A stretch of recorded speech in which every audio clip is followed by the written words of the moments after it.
Bonjour, je suis Delphine Zanelli. Bienvenue dans le podcast L'entreprise de demain, le podcast de tous les bâtisseurs du futur du travail.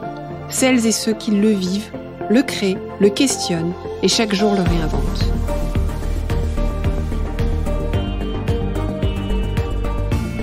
Une entreprise plus vertueuse et soucieuse de son impact social pour une société meilleure. Bonjour, bienvenue dans ce nouvel épisode. Dans le prolongement du dernier Pourquoi pas vous, sur la transformation, Pourquoi pas vous, lors duquel j'interviewais Benoît Ritzler, DRH de Crédit Agricole Technologies et Services, nous avons évoqué l'importance de maintenir la motivation des équipes dans la durée et de les faire travailler ensemble dans les différentes phases du projet. Oui, l'intelligence collective, elle est effectivement identifiée comme un levier essentiel pour transformer durablement les organisations. La motivation est un autre levier.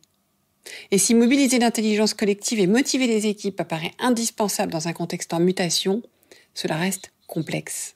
Et ce pour plusieurs raisons. En raison de la distance, bien évidemment, la majorité des équipes étant toujours en télétravail et la pratique du télétravail étant amenée à être intégrée plus significativement dans nos organisations, cela fragilise le collectif et peut jouer sur la motivation.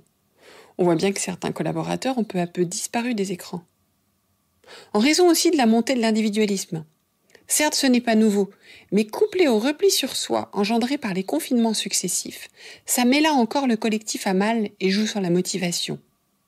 L'individuel tendant à primer sur le collectif, un collectif que l'on ne perçoit plus vraiment, que l'on ne vit plus au quotidien, professionnellement comme personnellement. Et la motivation, travailler, pourquoi faire ? Et pourtant, on a besoin de travailler en collectivité pour vivre.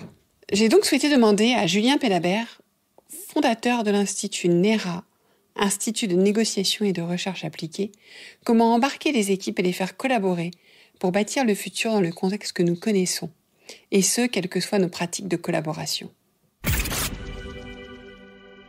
Julien, la question que je voulais vous poser, c'était comment est-ce qu'on peut, au mieux, avec ces équipes, préparer le futur dans le contexte actuel. Et j'ai envie de dire, quel que soit notre historique de collaboration dans l'entreprise. Je pense que déjà, c'est de se tourner vers le futur. Et pour se tourner vers le futur, faut mettre à plat le passé. Parce que dans certaines structures, vous pouvez avoir des passés qui sont plus ou moins faciles. Et s'ils ont été pas forcément évidents, si on a fait des erreurs, on a tous le droit de faire des erreurs. C'est de s'excuser auprès d'un collectif, et puis c'est de proposer des moyens de décision au sein d'un collectif où on va préconiser vraiment cette notion de saine disputation, de responsabiliser tout le monde à travers des dynamiques de coopération. La coopération, c'est vraiment extrêmement vertueux parce que on est l'espèce rapport poids-puissance la moins bonne sur cette planète. C'est qu'on a besoin de travailler en collectivité pour vivre. Et une des bonnes façons de faire, hier, moi c'est vraiment d'actualité pour moi, parce qu'hier j'étais à Lorient et j'étais avec des anciens commandos marines. Et la façon dont ils travaillent, c'est exactement comme ça qu'on travaille dans beaucoup d'entreprises qui performent, et c'est vraiment ça qui fonctionne. C'est-à-dire déjà, il faut définir les rôles. Qui fait quoi ? De façon très simple. C'est responsabiliser chacun sur les tâches qui lui sont confiées.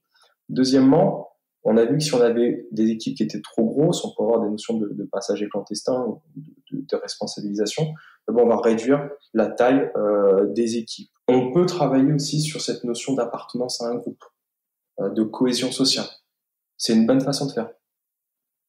L'idée, c'est de faire prendre conscience aux gens qui sont un point de passage essentiel pour la performance, et que cette performance individuelle, on va la mettre au service d'une performance qui est collective, et cette performance collective, elle est au service de l'entreprise. Ça serait quoi, plus en détail, les étapes pour arriver à ça, si vous deviez me donner un mode d'emploi ?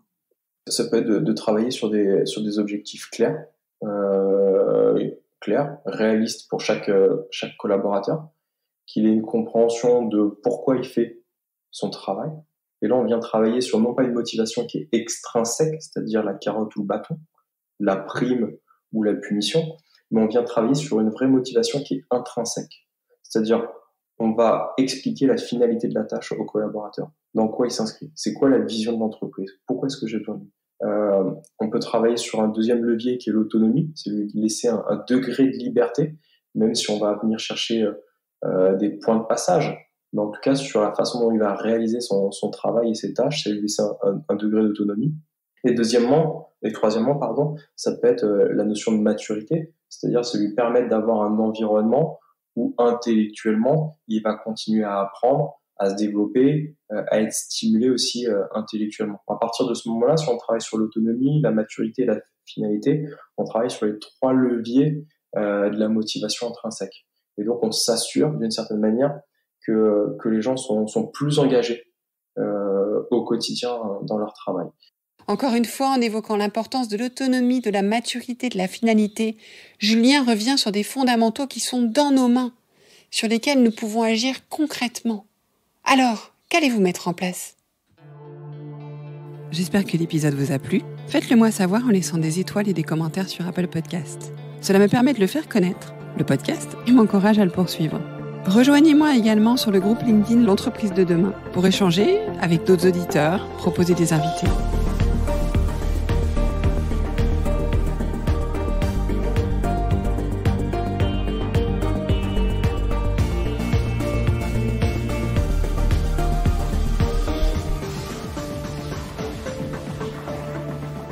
Je vous donne rendez-vous jeudi prochain pour un nouvel épisode. Cette série est produite par Delphine Zanelli et Ose Masterclass. Réalisation sonore Cyril Carillon et au micro Delphine Zanelli.